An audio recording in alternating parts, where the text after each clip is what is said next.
কেমন আছো কবি তুমি? দিক শূন্যপুরে তবে ভালো নেই মোটেই মনে হয়। তোমার অনন্ত সৃষ্টির নাকি কোনো কপিরাইট নেই, তাই ইম্প্রোভাইজেশন ও রিক্রিয়েশনের নামে চলছে দানবীয় উল্লাস। তৈরি হচ্ছে রবি কবিতার উপর ভিত্তি করে নাম না জানা কত কবিতার ব্র্যান্ড। বক্স বাজছে, মাইক চলছে, গিটার নিয়ে চলছে মঞ্চে উদ্দাম দাপাদাপি। সেখানে তোমার গান বাজছে, লোক নাচছে, নতুন নতুন অপসৃষ্টির অহরহ ছড়াছড়ি। কিন্তু শান্তি কোথায়? কান্না কোথায়? কোথায় বা প্রেমিক মনের চোখের জল? চিরচেরা বাঙালি জাতির পরম আশ্রয়। তুমি দেখতে পাও গুরুদেব এইসব কিছু?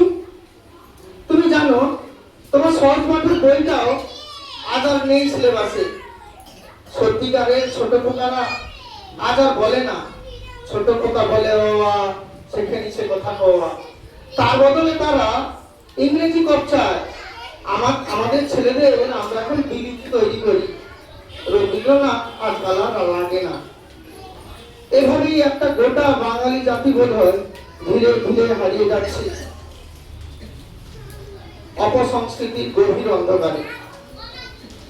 জানো, সেদিন খবরের কাগজে পড়লাম তোমার নোবেল প্রাইজটাও নাকি চুরি হয়ে গেছে। সে চোর আজও ধরা পড়লো না। কষ্ট হলো খুব, কিন্তু কালের নিয়মে দেখি সবাই ভুলেও গেল ঘটনাটা খুব তাড়াতাড়ি।